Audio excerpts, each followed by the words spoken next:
chips from Dimitri's Travel and Tips.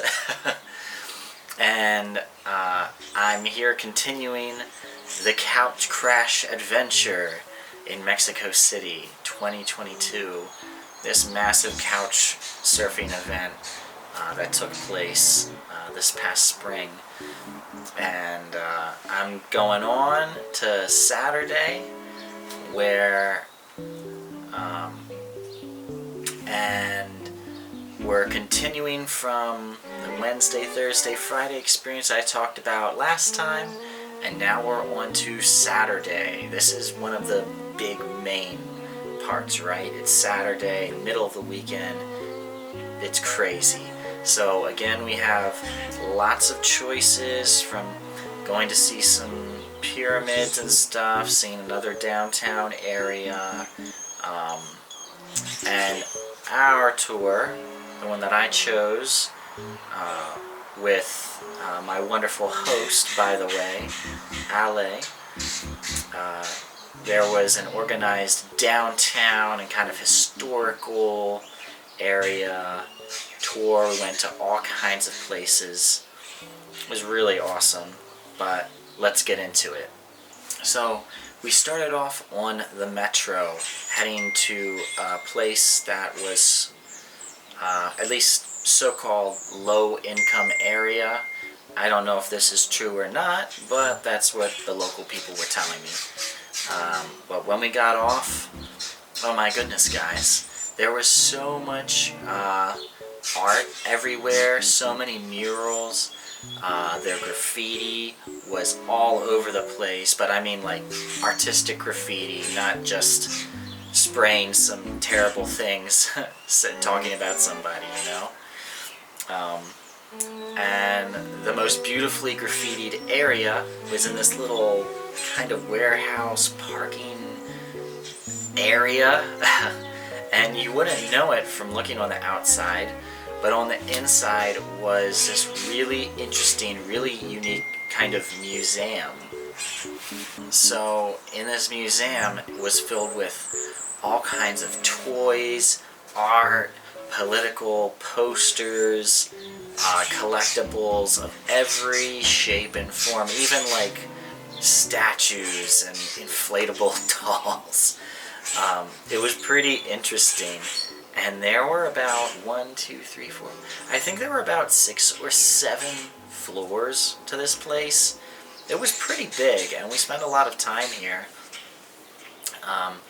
We actually even got to meet the owner, who is half Japanese, half Mexican, but was born and raised in Mexico and lives full-time in Mexico. He always has.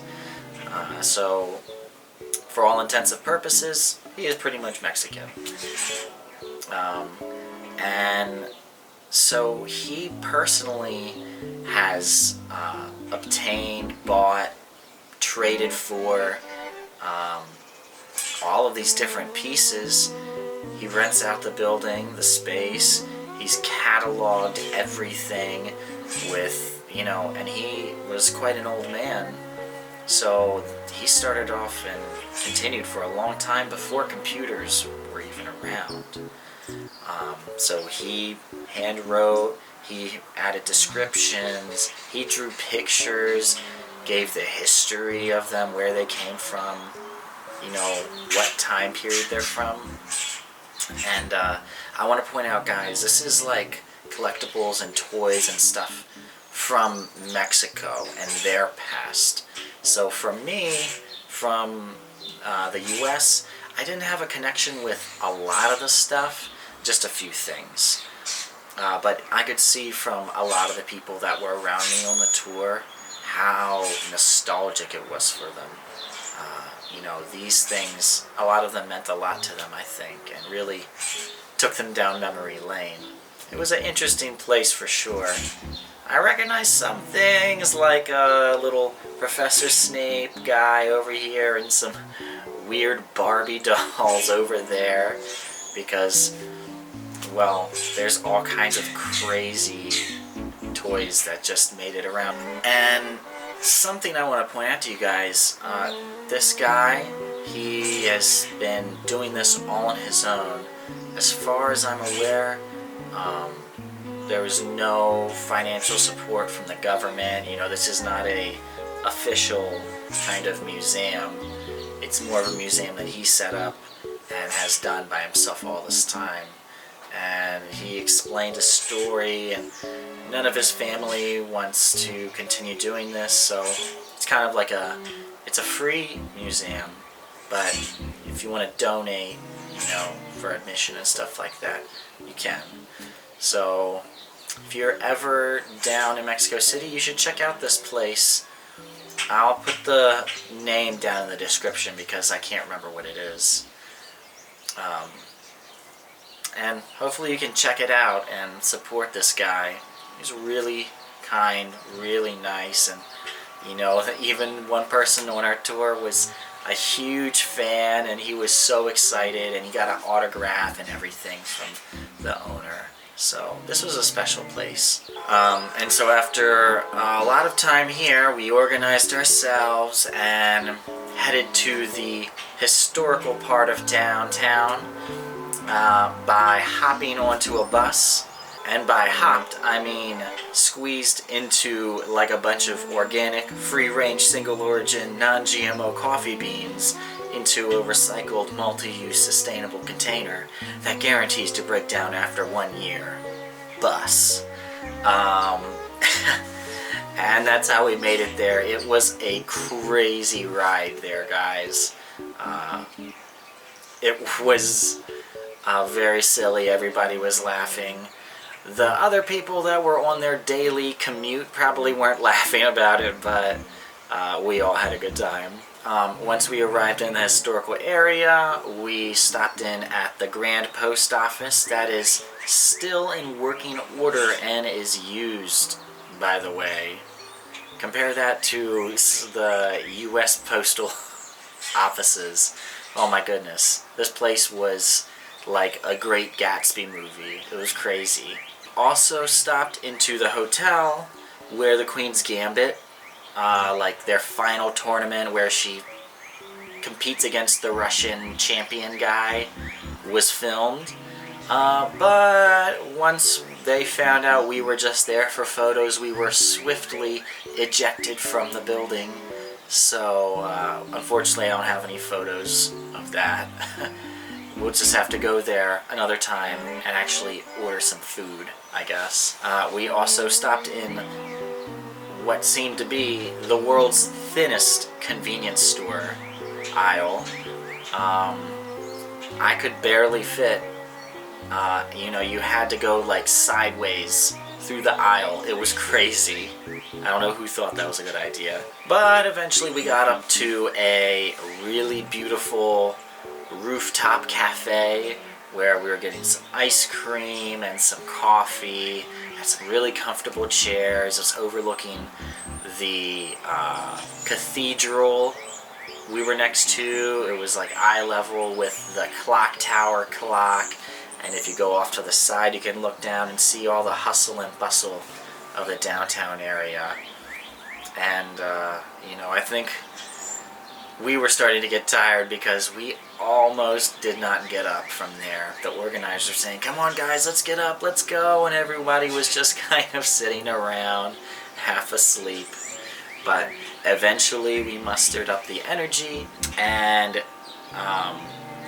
through the perfect weather, we were walking downtown, birds everywhere, nature everywhere. It was amazing, guys. But eventually we got to a smoky, hole-in-the-wall, rock music video looking pulqueria, or Polka restaurant. This place's atmosphere was so awesome, guys. It really was like a music video. Unfortunately, my iPhone was not good enough to capture the said atmosphere. You couldn't see the smoke or anything. But it was a pretty cool intro, just walking up the dilapidated steps, cracks in the wall, things written on it everywhere. You walk up, there's just the noise, the bustle, the smoke, and the smells of food. There's the little area where the bands will play. There wasn't anybody playing at this moment because it was the middle of the day, but it was a really cool looking spot.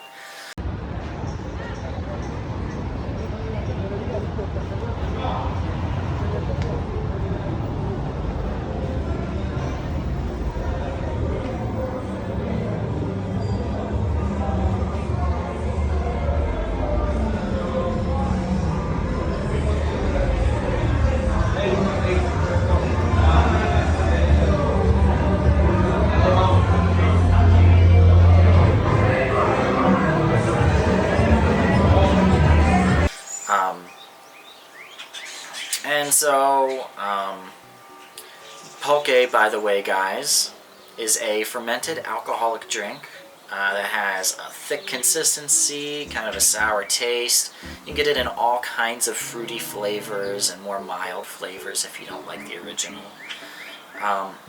It's about the alcoholic strength of a beer, and it was used for everything from aphrodisiacs to party fuel, like we were using it for, and even pain relief for sacrificial victims in pre-Hispanic times, because this is a pre-Hispanic drink, or something that people were consuming before the people arrived from Spain.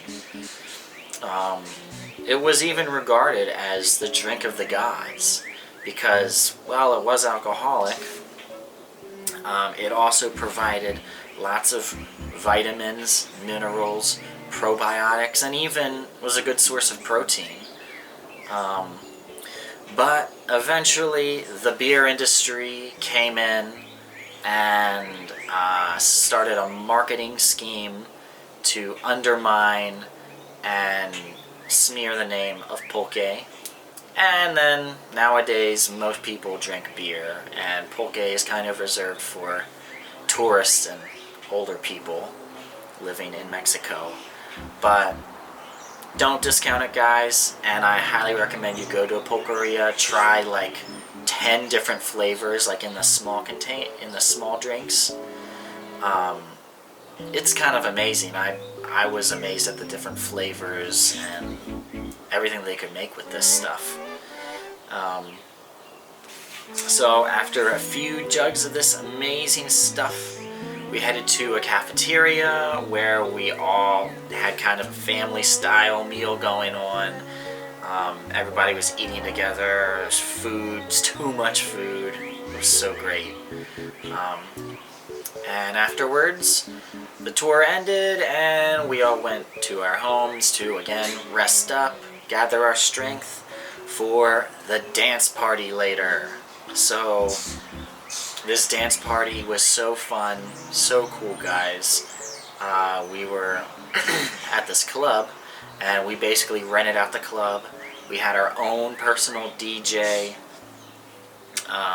The night was filled with drag shows, our DJ playing some amazing music. Some of our organizers were there, just hyping everybody up. And of course there were tequila waterfalls on stage. People were doing like a conga under the waterfall of tequila. And then there was also a dance pole in the corner that most people just got onto and fell off of. But it was an amazing night. I don't have too many photos and videos because, you know, it was a club, it's dark, crazy lights, so it's hard to get a good shot. But anyway, guys, this is the end of Saturday, and we have one more episode in this little mini-series about Mexico City couch crash. So thank you for watching. Don't forget to like, comment, and subscribe. And I'll put some information in the description about some of the places we went. I hope you guys can get there. And see you next time, guys. Thanks for watching. Bye.